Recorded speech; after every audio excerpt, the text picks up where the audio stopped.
Aloha kako. Welcome and good evening.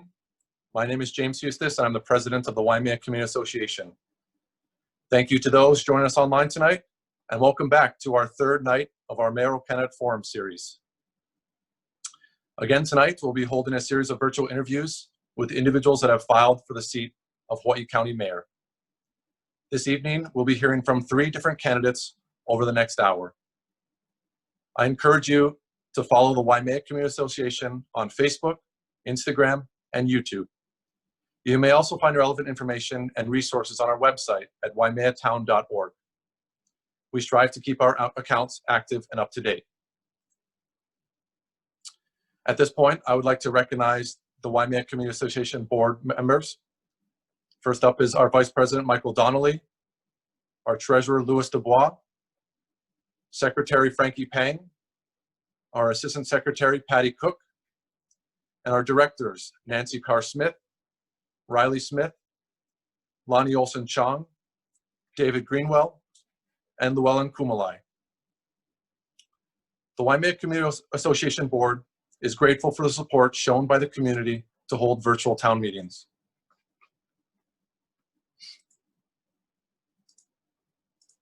Just going to put up a couple slides here to showcase our event over the past few days.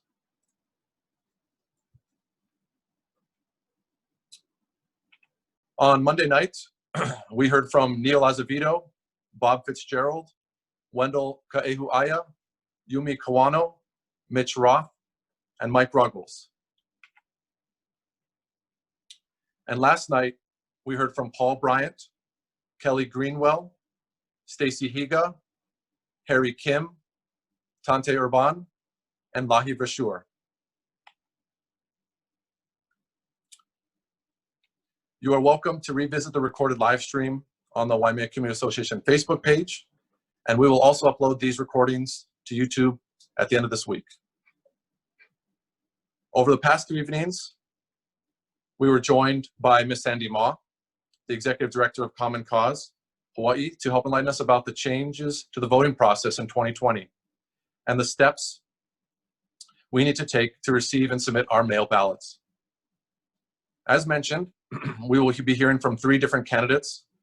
Though they will be appearing in a different order, in alphabetical order, they are MIKEY GLENDON, Ikaika Marzo, and Ted Shanafelt. The candidates will be calling in throughout the evening, joining us to give a 2-minute self-introduction.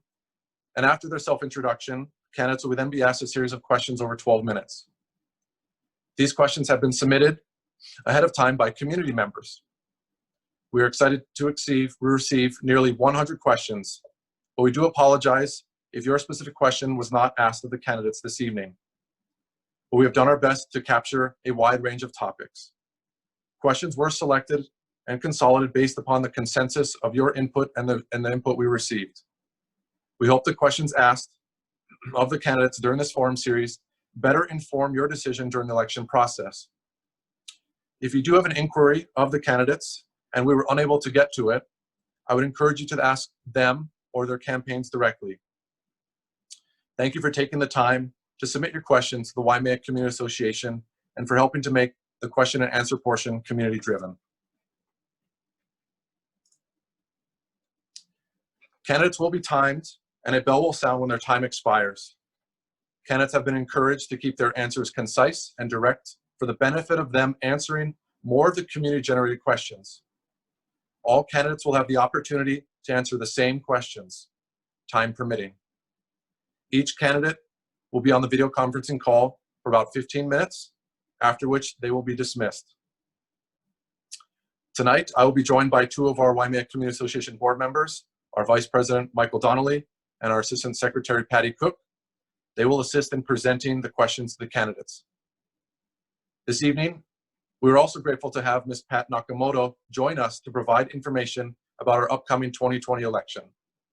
Ms. Nakamoto is the County of Hawaii Elections Program Administrator.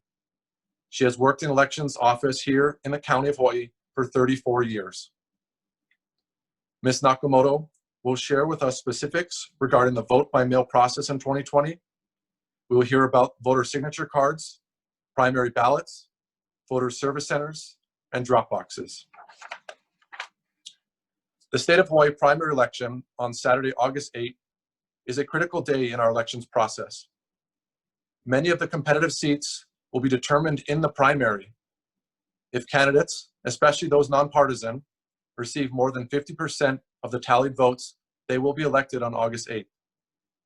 This has been the reason for groups like the WCA to hold these forums during this time of the year, so that our communities, families, friends, and neighbors have an opportunity to learn about more about the candidates before the primary election. We invite you to learn more about the candidates running for elected office, and we are excited to hold these forums. At this time, I would like to welcome our first candidate of the evening, MIKEY GLENDON, into the call. And we'll give him a moment here as he gets in here.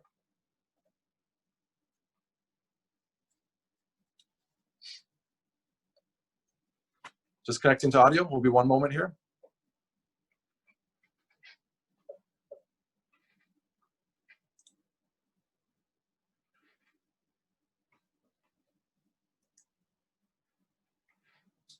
Aloha, MIKEY. Thank you for joining us.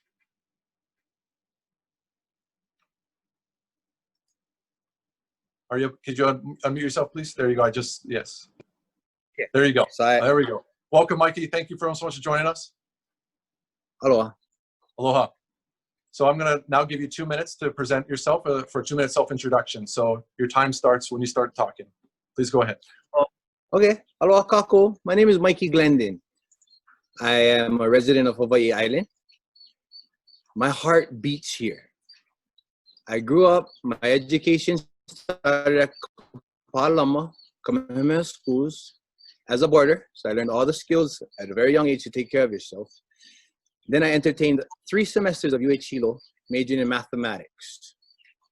It did its part, but in the meantime of working, in the meantime of going to schooling, I also worked and I entertained the knowledge I needed to be an island person, learning about fish, working at a fish company, learning about animals, working at a butcher shop, I was a Hawaii County fireman, so I learned all the skills to take care of people, as well as being active on a ranch. And then I became a father and raised my children through our Hawaiian culture.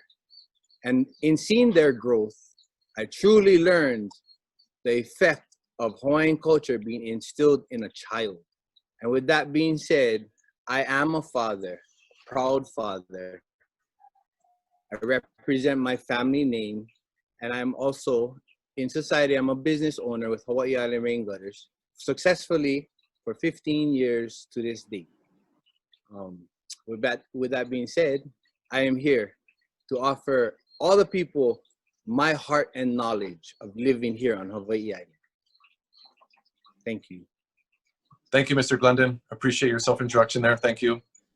At this point, I would like to welcome our Vice President, Michael Donnelly, to present you with a couple questions for the next 12 minutes. And Mike, when you're ready, the floor is yours. Aloha, thanks, James. Aloha, MIKEY. Thank you for joining us this evening. Our goal is to give our audience an opportunity to get to know you better, understand your goals and objectives and what they are, so that they can make an informed decision when they vote in the primary election on August 8th. We have about 12 minutes for this question and answer period. Take as much time as you desire. For each question at the end of 12 minutes, we will conclude and get ready for the next candidate. So let's get started. What is your position on the 30-meter telescope and why? My position on the 30-meter telescope is very simple and has been very well proven in my action. It is no. And the reason is because there's so many surface reasons people want it, but the reasons we don't as Hawaiians in our culture is the foundation of where we are today. Mauna Kea is our sacred place, and without explanation, really, that's where it needs to be in our culture. So aside from entertaining what the modern world was, we're expecting and desiring as a people change. And the change we want is Hawaii to be Hawaii. And in order to do that, we need to entertain cultural respects for our land. So culturally, as a Kanaka Maoli, my answer has been proven, and the stance is no to TMP. Absolutely not. Thank you so much. If elected as mayor, you will be tasked with appointing department heads, deputies, staff, and council, totaling 60, 65 people.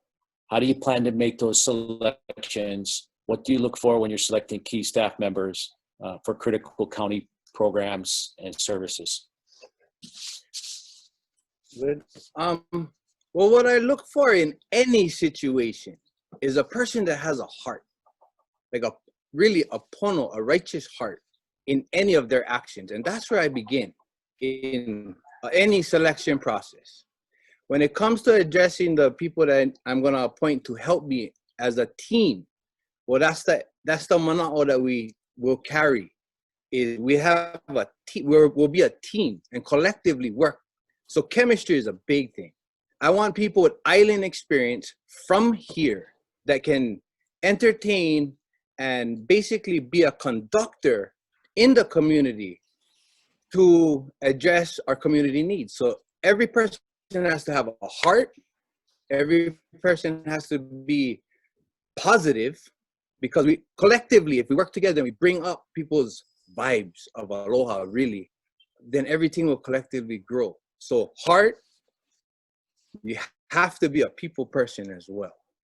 And really, when you look at somebody, you feel it right off the bat. And I want people to give off great energy with the knowledge to push us forward as a community. Excellent, thank you. So speaking of energy, how will you help get Hawaii County to become energy self-reliant and reduce our dependence on fossil fuel? Oh, well, that's a very dynamic question, and it has a surface level answer as well as a deeper answer now. So if we're trying to, let's say, I'm going to take the approach at simplifying so we don't need as much. So when it comes to what our island needs and we get to a point where we're deficient, can we correct that with needing less instead of creating more? So when it comes to energy, well, why are we using so much energy to a point where we need this much more? Okay, if we can reduce it first, then our problem will be settled. If we cannot reduce and we maximize our quality of use over our quantity of use, then at that point, well, we have our solar energy, we have hydroelectric, we have to use natural resources here, and petroleum is not a Hawaii-based product, so to speak. And any monies we spend on petroleum isn't kept here in the islands. It goes away from our community to benefit the whole, right? So my main thing is starting with quality over quantity in our needs for energy. Great, thank you. So specifically, what's your position on geothermal, and are you a supporter of hydrogen? My stance on geothermal, just as it was on the Mauna, there's a need in modern day society that we always try and entertain, and we seem to always come or fall short in succeeding or meeting proficiency in that need. When it comes to our culture, there's a lot of misunderstandings. And when you tap into geothermal, well, you're dealing with one of our deities who needs to be addressed in the culture aspect of this island for our island to actually feel an aloha vibe. So with that being said, geothermal has its pros and cons. Now, if the pros outweigh the cons, that's one step. But the pros also have to be based on the Hawaiian culture. And right now, the pros of it is producing more energy for us, an American society that requires that much energy. Now, if we simplify ourselves and we need less, then hopefully we can get to a point where solar is enough. I'll leave it at that. Thank you. Okay. Affordable housing and homelessness or houselessness were serious issues before COVID-19, but many fear will be worse with the high unemployment. Please share 2 specific strategies, goals you would pursue to address homelessness, houselessness, or the lack of affordable housing. What a beautiful question, Mike. Beautiful question. And this is where the difference comes in, because every plan of attack has looked at the surface. You know, you see somebody on the side of the road and you want to put them in a home. That's obviously ideal. So we need to backtrack as a people, because we cannot just take care of the surface and what's coming up behind us is still polluted. We have to start from the beginning while taking care of the present. So the beginning is instilling great children in our education system, and an education system that can raise our children to becoming great adults and assets to our community. So our education system can start by teaching our children the skills necessary to become an asset in their near future of adulthood. That's where we have to cohesively work with what we have to address today, the current people in the current situation of being homeless. Now, we got that one. I built a homeless shelter. It's a beautiful home. My family is in the front actually still painting and making it nice for us to see what I built for $1,000. Now, with this example, it's going to be put on a trailer, and I'm going to drive it around this island and show everybody. In our present day homeless situation, I'm going to show all our homeless people and ask them if they would be willing to live in a structure that I built. Because before this election even starts, I'm going to put as many people as I can in this busy time of campaigning as well into a shelter and set the example for action over words. Because in building the Kanaka Knowledge Learning Center on the mountain, we did that in 4 days. From start, it was bulldozed on the 4th day of construction.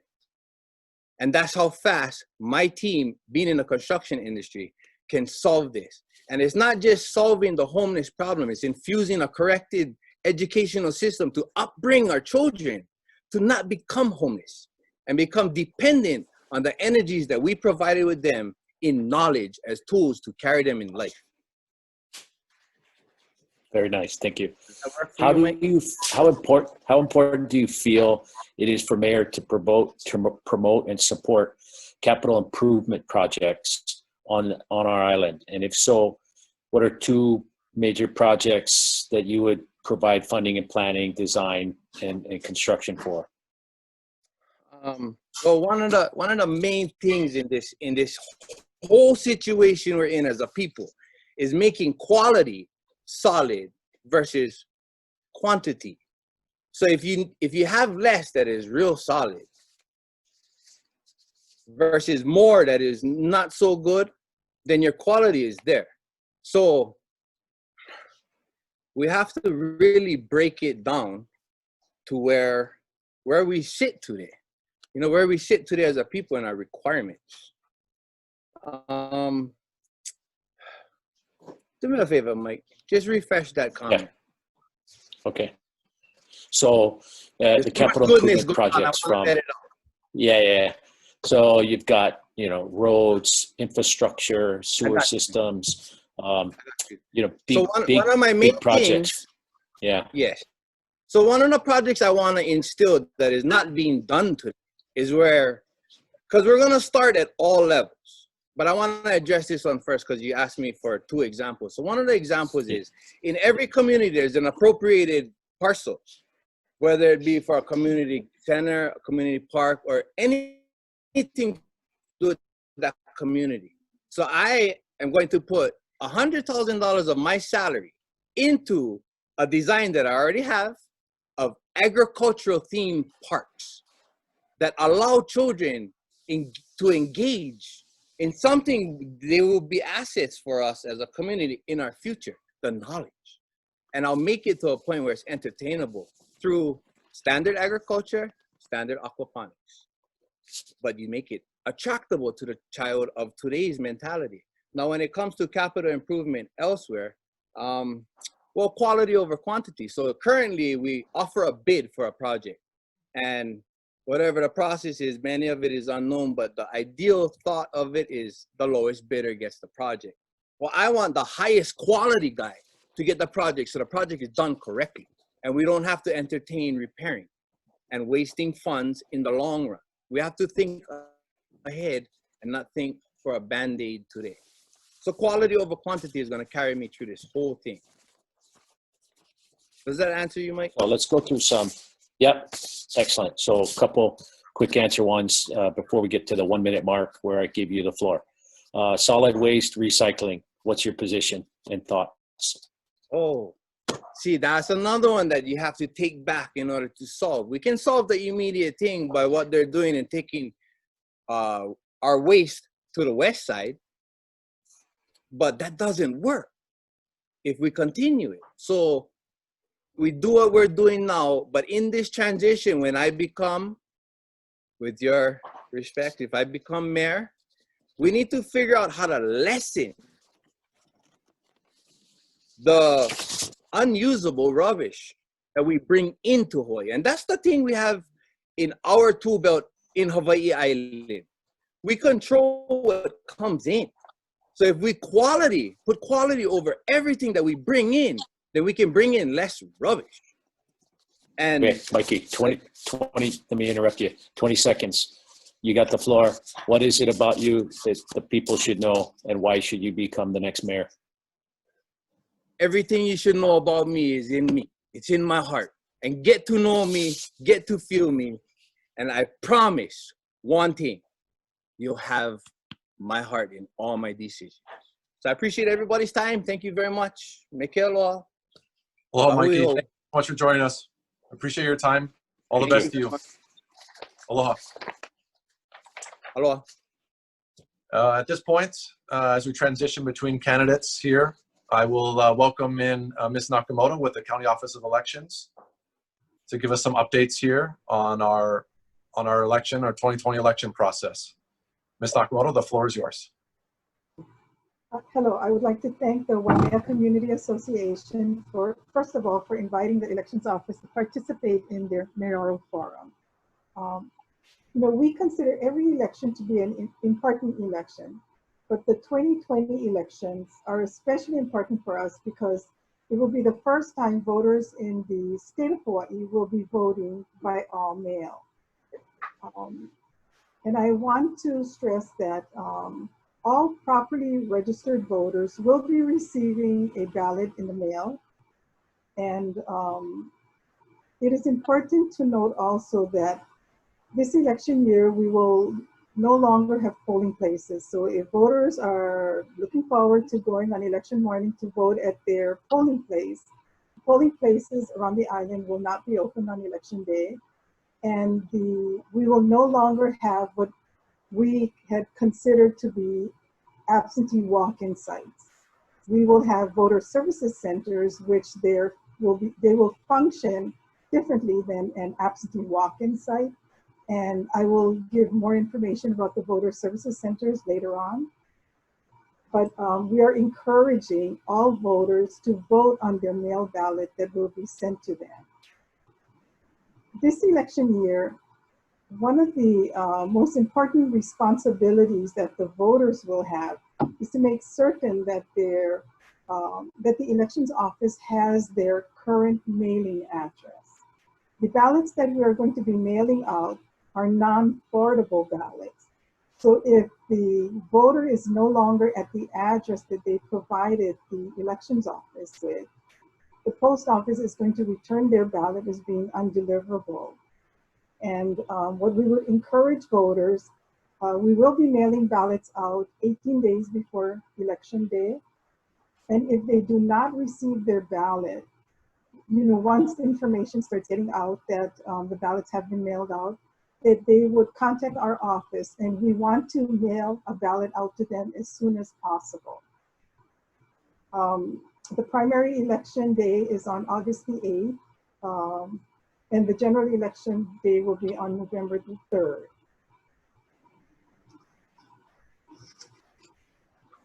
The deadline to register to vote for the primary election, again, is on July 9th, and the deadline to request for what we consider or call a seasonal absentee ballot is on August the 1st. The deadline to request a seasonal ballot for the general election would be on October 27th. All ballots will be mailed to the local mailing address of a voter. What a seasonal request is for voters who want their ballots to be mailed to a different address. So if they will be traveling out of state, they can complete a seasonal application and we will mail their ballot to them at the address that they will be at.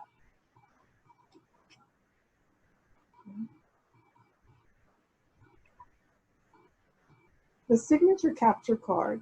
All registered voters were mailed a yellow signature capture card. This card includes a section for voters to provide their signature. By providing their signature, it will allow the elections office to maintain an up-to-date signature file. These signatures will be used to confirm that the voter voted and signed the affirmation statement on the ballot return envelope. I would like to remind voters that it is very important to sign and return this signature capture card. Voter signatures tend to change over time, and having their current signature on file may prevent voters from receiving a call from the elections office telling them that their signature did not match the signature on the affirmation statement on their return ballot envelope. And, for an example, we have Kupuna, who some of them registered 20, 30 years ago.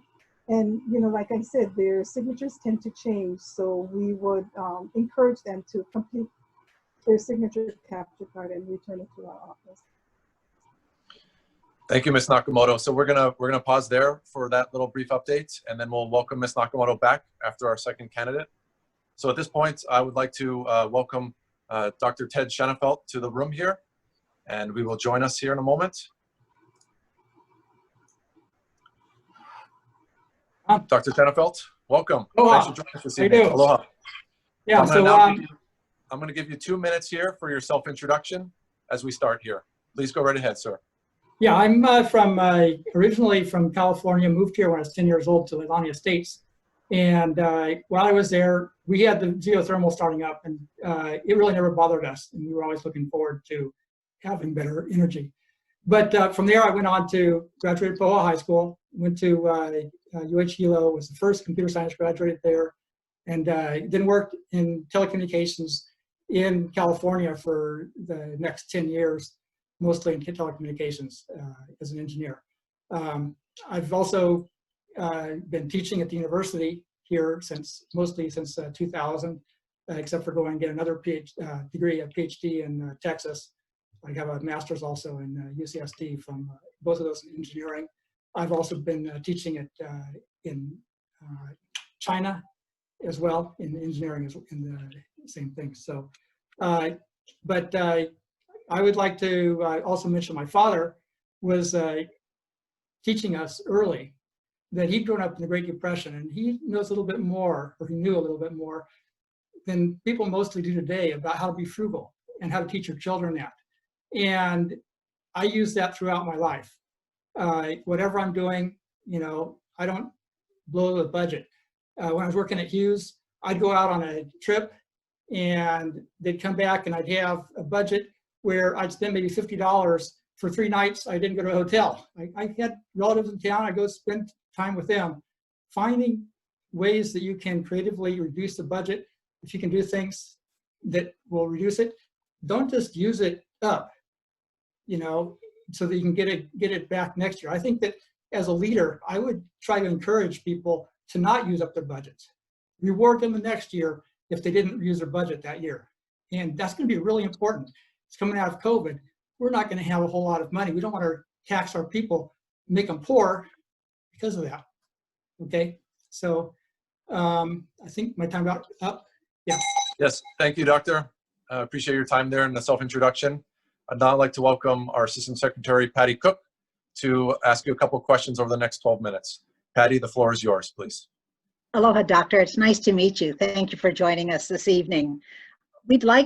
Our goal is to give our community an opportunity to get to know you and really what your goals and objectives are, so that when we do vote on August 8th, we have informed decisions. There will be about 12 minutes of question and answers. Take the time you need. Almost at the end, we will ask you one last question. Thank you for being with us. Here we go. Thank you. Administrative goals. As mayor, you're going to be expected to appoint department heads and deputies and counselors, something in the neighborhood of 60 to 65 persons. Could you tell us how you plan to make these selections, and what will you look for in selecting cabinet members? Yeah, I've been on hiring committees in both the public sector and in the private sector when I was working as an engineer and in the university environment. And one thing that I would do a little differently is that I would, like I said, look at people and see if they have a history of increasing the size of what they're doing, making it a bigger empire. Maybe they should look for people doing the opposite, people who can find ways that are more efficient, that you can reallocate people from what they were working on now to do something else because it doesn't take as many people, instead of trying to get as many people working for them added to their staff as they can to make themselves look good. We don't want that. We want to make it so that we can handle better what we have and give more to the people that are on the staff already. And as people, we have attrition, people leaving, that we may be able to promote from inside sometimes if we have the capabilities there. We're also going to have problems with people that we need to reduce the budget. Maybe people would want to go get an education or something, offer them a way to get back into our system. And so we're going to want to reduce the staff in those kind of ways. So we're going to look for ways to reduce the staff and start growing the staff, as long as we can get the job done more efficiently. Okay. May we ask if you would commit to having department heads either stationed in or at least spend several days each week in West Hawaii as former mayors have? I think it would be good to have the people to actually, not even just East and West, but also Waimea and even down in HOVE. I think that's a great idea. Maybe not equal time because we have different sized population, but at least get to each place, even Puna, and give people a voice in what's going on a little bit. Great. In light of the recent COVID impacts on our economy, how would you move Hawaii County towards a more diversified economy? Give us some specific examples, please. Okay, yes. So, for example, we're going to have a really tough time no matter how we cut this, because we have hotels already built, and they're going to become dilapidated if they're not used for anything. So that's something that I haven't figured out yet, but we're going to have to either get our tourism back or figure out what we're going to do with those hotels. If we were going to stay shut forever to the outside world, maybe we'd become a mecca for people who are elderly and not able to be exposed to things like that. That's just thinking outside the box what you would do. But are we going to do that? Maybe it makes sense to go back and open up. So we need to look at all the different options we have open available to us. Another thing is, one of the reasons I when I was in San Diego, didn't start a business of my own, is I wanted to come back to Hilo and actually get high tech here and get other people to start businesses that are high tech, that don't pollute the environment, because the kind of stuff I'm thinking about is engineering. You use your mind, you export the stuff on the internet that you've thought of, that you've invented. Okay, this is the kind of thing that we train people at the University of Hawaii's computer science program, where I was teaching for many years, since like around 2000, except to go get my PhD. And in the meantime, we have to bring in this kind of also clean kinds of industry, because that's going to help us. Thank you. How will you balance the county budget with the reduction in revenue that's predicted in the light of COVID-19, and will you consider furloughs? Yeah, well, what I would do with furloughs is I would, first of all, I'd try to encourage people to voluntarily maybe go out and get more education, and offer them a chance to come back when we have a better, when they have their degree and we have a better budget ready for them. Because right now, I think if somebody leaves, they're going to have to leave a permanent position. They may not come back, so people are not going out to get themselves improved. In the industry, if somebody were to go out and get a degree, they'd be promised, we're going to give you a bonus when you come back, and you're going to be also qualified for promotions as the time comes. That's something we should look at in the public sector as well. Great. How will you help Hawaii County become energy self-sufficient and reduce our dependence on fossil fuel? Well, that's good. I was looking at different things. People say solar, wind, and of course geothermal. And the thing is, I got solar on my roof. You know, I have an electric car. I use the solar. I hardly use any fossil fuel, and I can't. But they use batteries. My first set of batteries is dying now. I got to buy a new set. I got to use the newer technology, so it'll last 20 years instead of 4. But that's the way to do it. But the thing is, when we put it in, Helco said, we're going to let you sell whatever you can produce. I says, but only up to minimum bill. He says, no, up to whatever you can produce. But by the time we turn it on, they switched the rules. So now we aren't able to get back the benefit that was promised to us. So that was a kind of situation we're having. Now they want to build solar, you know, clear off land, good land, not being used for anything else, just for solar farms, when they won't even let people put it on their roofs and contribute that to the grid. So that's the problem we have with solar right now. And it has to be stored overnight. So we need something like geothermal that's good for 24 hours. People complain about geothermal. What? They say something about, you know, pentane. That's a gas that's used like in refrigerators to make it so that something is getting hotter, colder, is going to be able to go back and forth between that and energy. And that's what they use to change the heat to the energy. The same thing would happen with OTEC. If we were to develop that, you'd have to have something like that. It doesn't go into the soil. It's like in the refrigerator coils, okay? So it's not polluting anything. And if you were burning fossil fuels, that's what most of your fossil fuels made of anyway, is you put gasoline in your car, it's mostly pentane, but it's got a bunch of worse stuff in it that's bad for you, okay? So if you don't like pentane, you probably ought to not be driving a car. Get an electric car like me. Good answer. Agriculture can be an important driver for the economy and improve self-reliance on food. If elected mayor, what would your vision be for agriculture? And give us a specific strategy that you would pursue. Okay, before I talk about ag, I'd like to say one more thing about windmills. I used to think windmills were good, but they kill birds.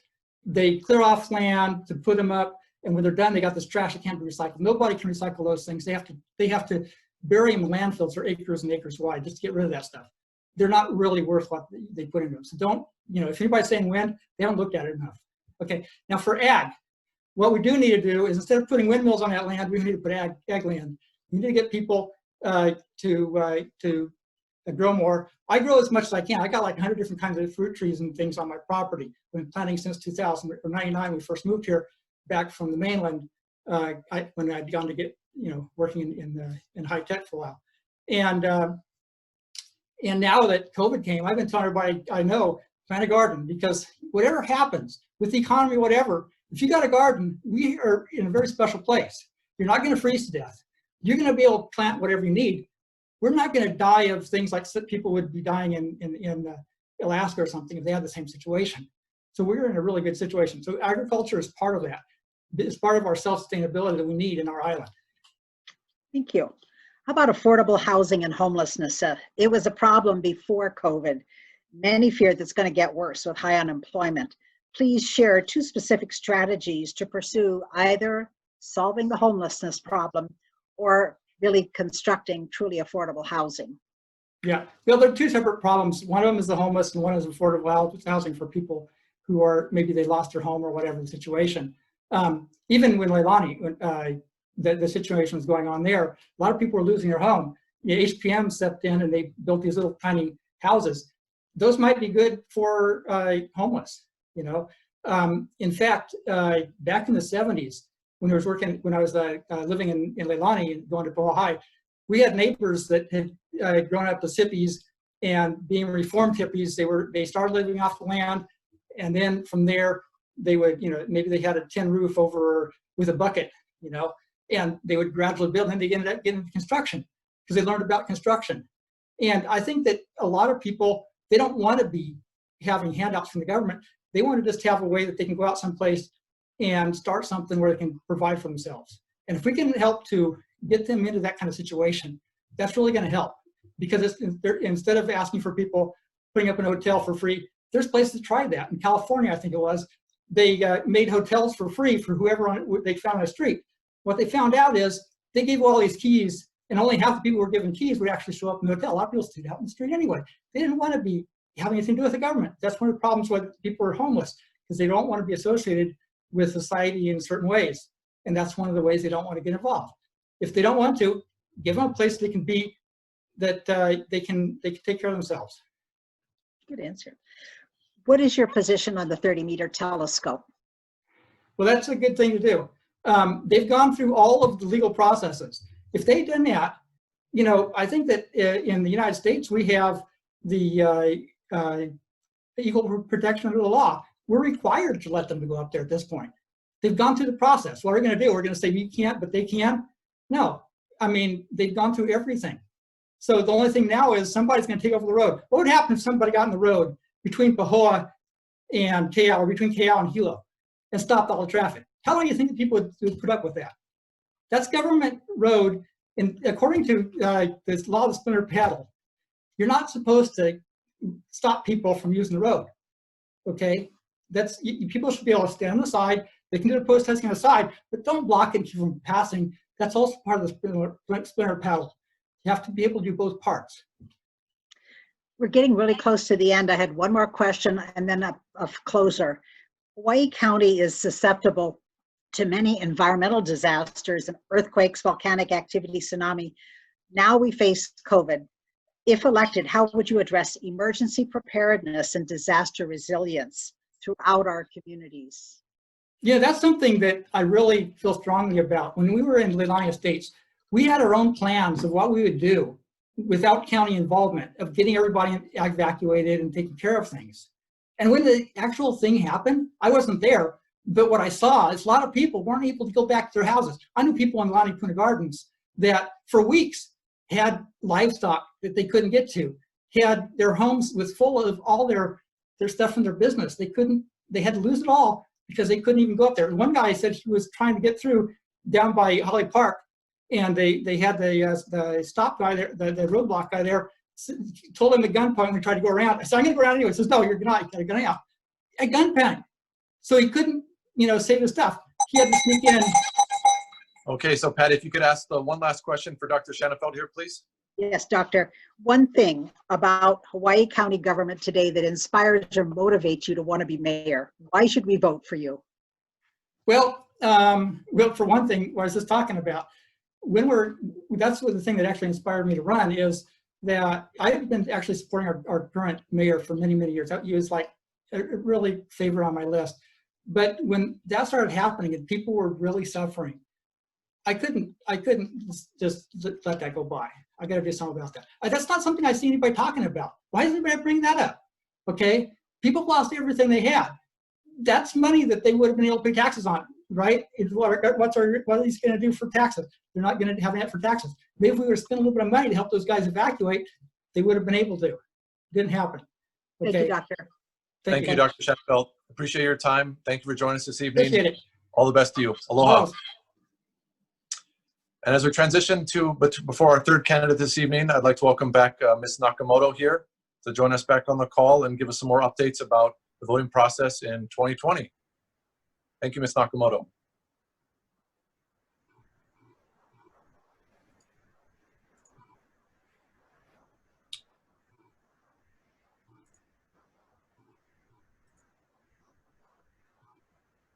Okay, this is the envelope that voters should be looking out for.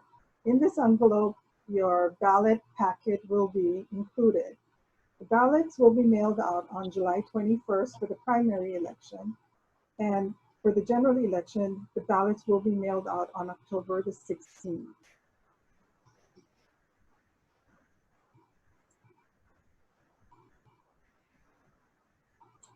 Your mail ballot packet will include the ballot, a secrecy sleeve, a return envelope, and a reminder notice with a suggested date on when voters should return their ballot. We're suggesting voters to return their ballot 2 to 3 days before the election day to ensure that we receive their ballot on election day.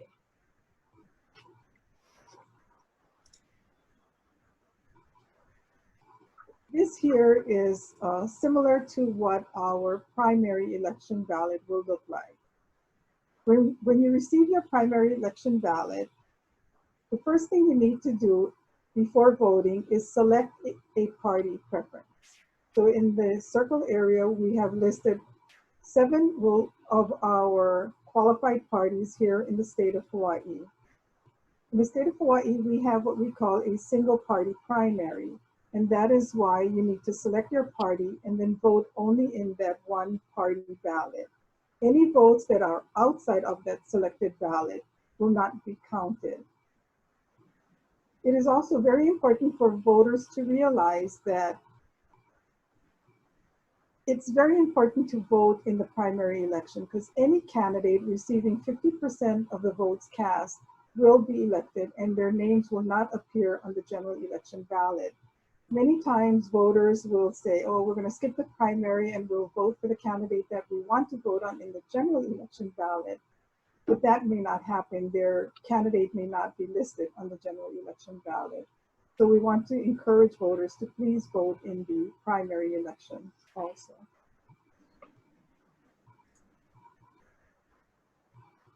Okay, all properly marked ballots will be counted 100% of the time. The first step in review is to review the instructions before beginning to mark your ballot. You need to review all contests and be sure to check both sides of your ballot card.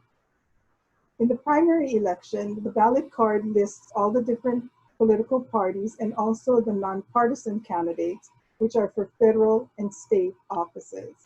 On the back side of the ballot is the Office of Hawaiian Affairs elections, and also our county council and mayoral and prosecuting attorney. So all of the county races will appear on the backside of the ballot, and everyone gets to vote on the Office of Hawaiian Affairs ballot and the county ballot, as well as the one ballot that they selected in the single party primary. Okay, thank you, Ms. Nakamoto. So we'll put a pause on that for a little bit, and then when we have Ms. Nakamoto back after our third and final candidate for the evening, she'll enlighten us about voter service centers and drop boxes here on the Big Island. So at this point, I would like to welcome Mr. Marzo into the room here. I'll give him a moment to unmute here, and then we'll notify him for 2 minutes here. Welcome, Mr. Marzo. Aloha. Aloha. Sir, you have 2 minutes to give your self-introduction. Hello, everybody. Mahalo, Waimea Community Association, for giving me the opportunity. First of all, I'd like to commend all of the candidates for caring about our community enough to step up and put yourselves out there to run for office. We all know how big of a commitment this is. Mahalo nui to all of you. Aloha, my name is Ikaika Marzo. I'm born and raised on the Big Island of Hawaii. My roots extend from Kapa'u, Kalapana. Everybody know where Kalapana is? To Maku'upuna, then to Ka'u. I am a local business owner turned community organizer. You guys know about the hub. Here to do what I've always done, and that is to help my community. In my younger years, I coached high school varsity volleyball for 7 years, where I turned a losing program into one of the best on Hawaii Island, taking Pohoa High School to its first 4-state appearance in history. In history, you know, Pohoa has always been a home to me, and it's always been looked upon as another mediocre school, and I've turned that around. So that was a huge accomplishment for me. I was just 21 years old when I took over the program. Whew, such a young age, but you know, then I became a young entrepreneur in my community. Empowering and creating jobs within my hometown of Kalapana is also an accomplishment that I am proud of. The accomplishment that has me seeking this position was the relief efforts we provide during the 2018 eruption. I was the founder of Pu'uhonua'opuna, also known as the Hub. The Hub became a crucial component in our community during the eruption. What I bring to the table is aloha for the people, passion for the job, and fire to help the county government succeed. Mahalo Waimea Community Association for the invite, and thank you for having me on this forum. Mahalo. Thank you, Jay. Thank you, Mr. Marzo. Appreciate your self-introduction there. Now I'd like to welcome our Vice President of WCA, Mike Donnelly, to ask you a couple questions for the next 12 minutes. Mike, the floor is yours. Make sure you're unmuted there, and then we'll get you in. All right. Okay, aloha, Ikaika. Can you hear me? Hello, Mike. How you doing? Good, good. Mahalo for coming tonight.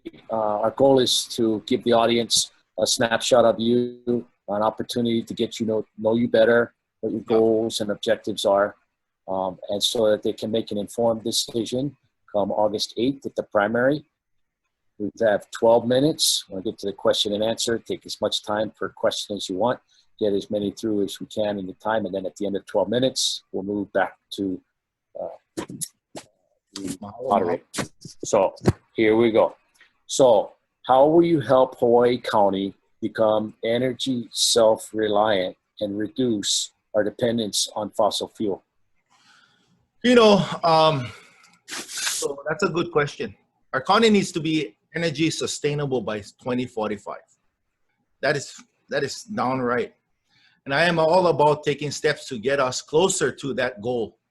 We have to start bringing in these technology experts like Tesla and collaborate to find innovative ways to move towards sustainable green energy. Now on PGV, I grew up near PGV in Pahoa. And I remember as a small kid, you know, going into Pahoa school, practicing geothermal drills, you know, basically pretty much just like fire drills at school. I remember the blowouts that PGV had in the early 90s. PGV had painted a bad picture within our community, you know, and they have been a bad neighbor. And what I mean by that, their management has not been transparent with our community in Puna.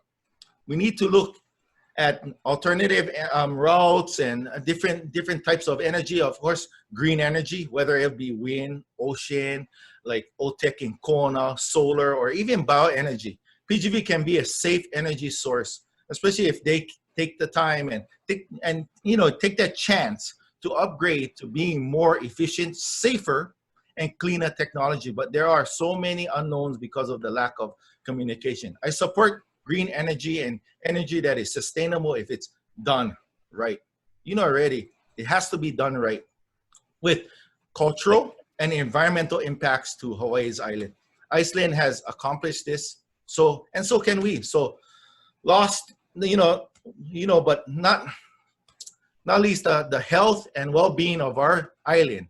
We have to take into consideration that we all live on an island and we all are all one ohana. Mahalo for that question. Yeah, thank you. Thank you. So what is your position on 30-meter telescope and why? So, great question again, and a very controversial issue.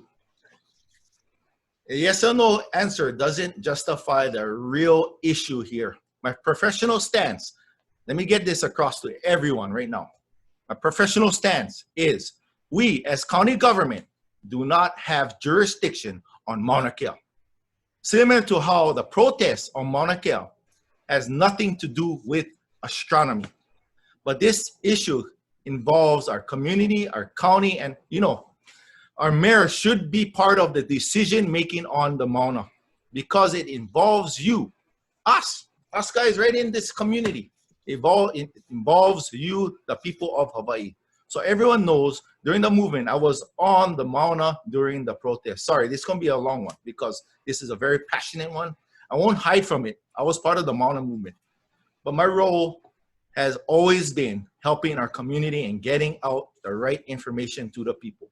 I also became a mediator and a person who listened to the concerns that our protectors and TMT supporters had. My duty became clear that my role also became a kapu aloha individual. So if anybody know what kapu aloha means, an individual that was up there, an individual that will keep the peace between protectors and law enforcement. Even though the Mauna protest began because of different reasons from the protests we see in the mainland today. When the kupuna on the front line were arrested, the Mauna Kea issues became human rights issues. And the potential for the standoff between people and police escalated. But our community is strong. We protect our kupuna and our police officers. I love our police officers. I love my kupuna. I was proud to be at the heart of the Kapu Aloha movement. Today I stand with Black Lives Matter for more peaceful solutions to our problems and non-violent treatment of people.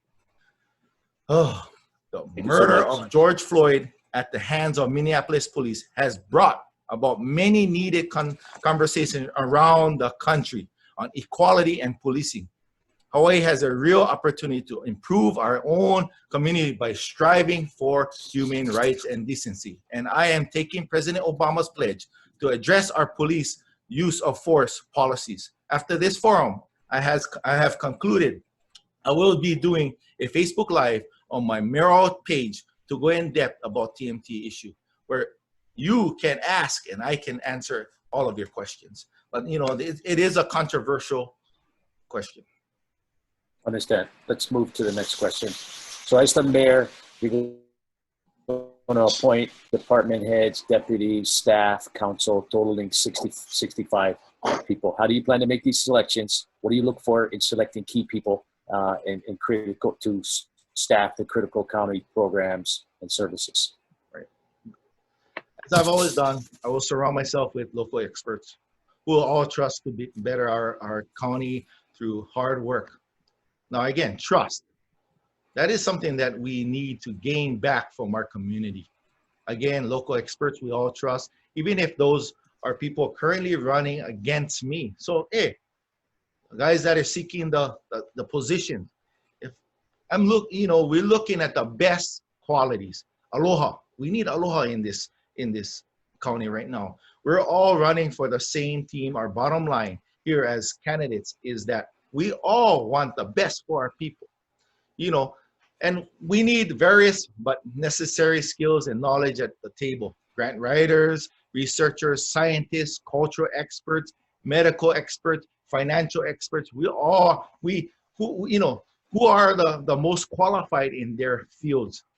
As always, I will always hire without bias and hire from all parts of the island with, we gotta touch every part of the island. We need to know what's happening in Ka'u, in Kohala, in Waimea, Honoka'a, Kona. So we need people from these districts to help better our island.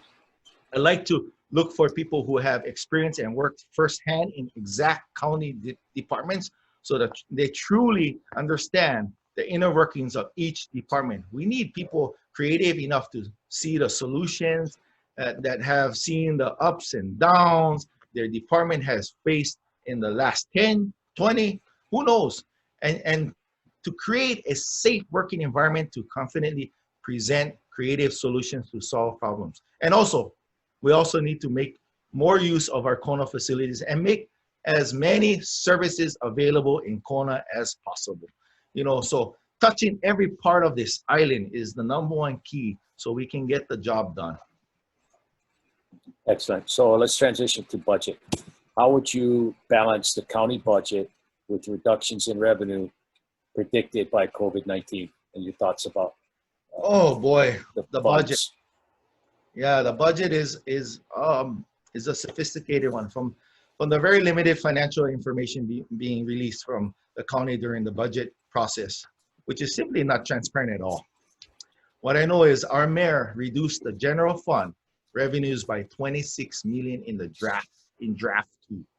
Then he reduced our funds revenues by 16.5 million in draft 3 for a combined reduction of 42.6 million in revenues, bringing the net budget to about 585 million. I think we all are very concerned if there will be more cuts to revenues and how that will impact us. The truth is that I don't have enough information from the county to give you specific cuts. I can tell you this, that my cabinet and I will be the first to cut our pay before we ask our community to do the same with any furloughs. We do know that the most important thing is to make sure we cover essential services that keep the county running and each of the residents safe. We need to have police, fire, roads. Our roads need to be maintained, healthcare, and water. And secondarily, our people going hungry. So we got to look at you know, if our people are going hungry. If so, the county needs to help get them fed, either with grants to local nonprofits or setting up regional hubs in the community, and in partnership with nonprofit like FEMA, UNICEF, and whoever can help us. But most especially make it easy for our community members to support each other, as we did at the 2018 eruption in Pahoa, the hub in Pahoa. So with that, affordable housing and homelessness or houselessness, the serious issues before COVID-19, but many fear will get worse. Unemployment. Please share with us some strategies you will pursue to address homelessness, houselessness, or the lack of affordable housing.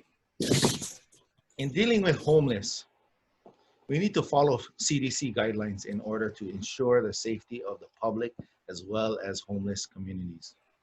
Dealing with homeless population was already difficult before COVID-19, and a lot of it is due to mental health issues. We should, however, work closely and closer with organizations such as Hope Services. Hope Services take care of a lot of our homeless on island, who have already been working with those affected by homeless. One strategy that trades that I would like to implement in reintegrating the homeless population into society using a work trade system. You know, have them come into a farm, work, give back to the farm in which they can contribute back to the community. We need common sense ideas. And to look at the whole picture, homeless are people just like us. Some may have gone through a string of bad luck, and some just like living free spirited that way, but we need to malama our homeless ohana better. You know, affordable housing, there's many ways to there's many ways to go upon for affordable housing. One of the ways that I see as going towards affordable housing, we need to get our Hawaiians, our local Hawaiians that are on the DHHL list, wait list, back on the aina. We need to award them with the land, so that taking them outside, taking them out of, taking them out of their homes now that they are renting, and get them into their land and opening up their homes for other people. So affordable housing. Okay, let me stop you there. Yep. You got 20-30 seconds. Describe one thing that you've taken a passion for in your life. It demonstrates who Ikarka Marzo is and why the people of Hawaii County should vote for you. So first of all, if everybody remember, I was part of the hub in 2018. We have done a lot of community service during that time. We've seen the gaps in our community during that time. We filled the gaps. We were the government during that time. We helped the community. We were the ones that would, go and into the community. But here we go. If anybody wants to, in an hour, we'll be dropping a Facebook Live on my Mayoral page, and we'll be going over all the questions that you guys have presented, so everybody can see and then get the real answers. But mahalo. Excellent. Thank you so much. Thank you, Mr. Marzo. All the best to you. Aloha. Mahalo. Appreciate your time. Aloha. Thank you.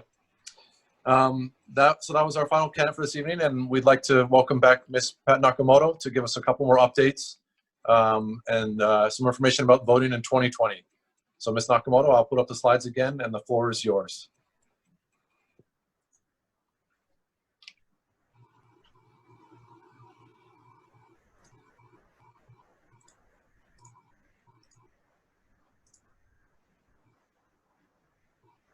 Okay, so when you have completed voting on your ballot and are ready to return it, you need to fold your ballot, place it into the ballot secrecy sleeve, and place the secrecy sleeve into the return envelope.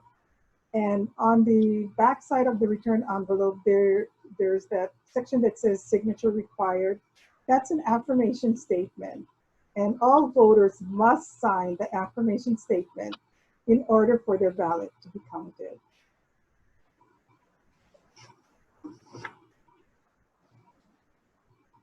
Okay. Returning your ballot. There are two ways to return your ballot. The first is by mail. Your ballot should be mailed 2 to 3 days before election day. And this again is to ensure we receive it by election day. The second way would be to drop your ballot off at a ballot drop site, which would include any of our elections offices, a voter services center, or any official ballot drop box will be located throughout the island. All ballots must be received by the elections office or at a drop site by 7 p.m. on election day.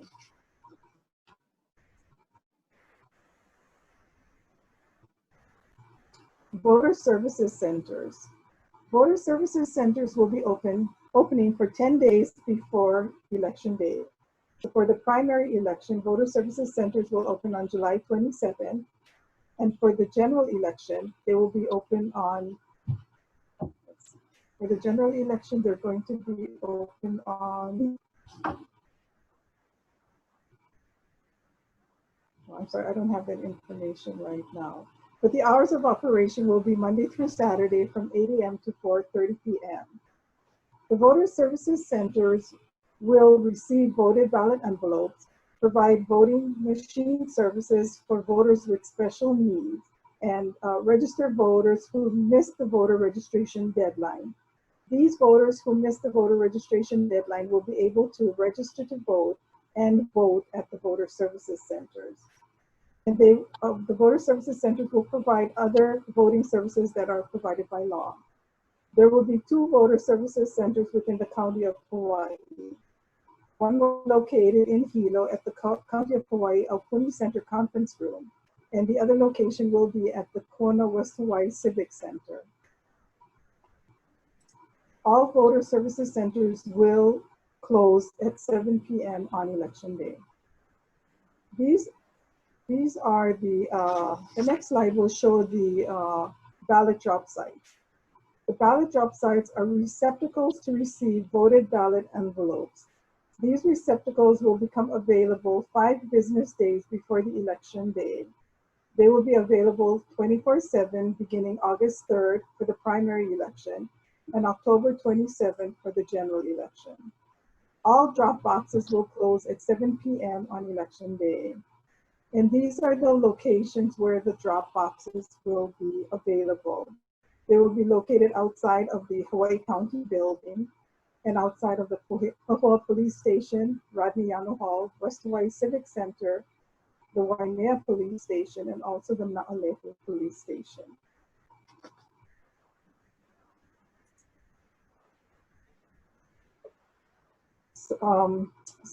Just to recap, I would like to remind everyone that the registration deadline is on July the 9th. So if you want to vote in the 2020 election, you need to, the 2020 primary election, you would need to register to vote by July 9th. Also, to please remember to return your signature capture card, and also provide us with your current mailing address. You know, I cannot stress the importance of our office having your most current mailing address. And we want to make certain that every voter receives their ballot, votes on their ballot, and returns it back to our office. Thank you. Thank you, Ms. Nakamoto. It's great to have you on the call with us to share this important information about voting in 2020 and the vote by mail, our voter service centers, and the drop boxes around the island. So it's great to have you on the call and describe these in detail so that more voters can get out there and cast their ballots appropriately. So thank you for joining us on the call. Before we close tonight's meeting, I'd like to make a couple of just quick announcements here. I'll just pull up a set of slides here to show you.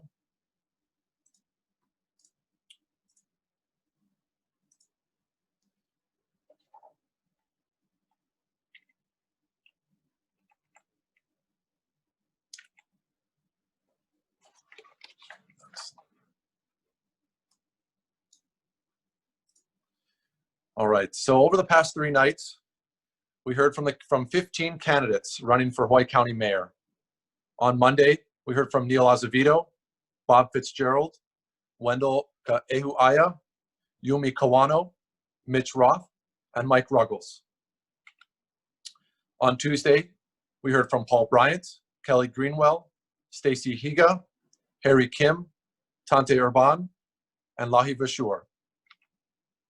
And lastly, you heard tonight from MIKEY Glendon, Ikaika Marzo, and Dr. Ted Shanafelt. The Waimea Community Association will also be holding candidate forums for County Council District 9 on Tuesday, June 23rd, and County Council District 1 on Wednesday, June 24th. We will also hear from Hawaii County prosecutor candidates on Tuesday, June 23rd. Those tonight's will be held between 5 and 7 p.m., those forums. And these are the candidates that have been filed for Council District 9 and Hawaii County Prosecutor. So we have invited all of these candidates to join us on Tuesday, June 23rd, that evening. And these are the candidates that have filed for County Council District 1, and they have been invited to join us on Wednesday, June 24th.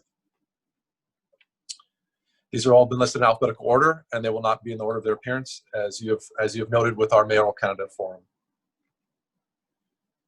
And in July, we do plan to hold an evening forum to hear from more individuals seeking your vote, especially for the Office of Hawaiian Affairs. And we will come out with a format for that and the date forthcoming.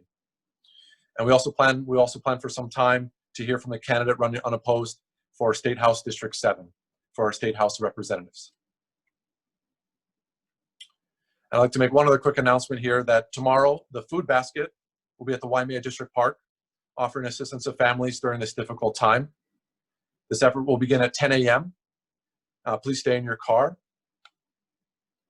And mahalo to the food basket, its staff and its volunteers, community partners, including Bridges and Farm to Families, all the astronomy friends here in Waimea, Hawaii County, the Police Department, National Guard, Suisan, and the USDA, making to see this through and making sure that no one goes hungry.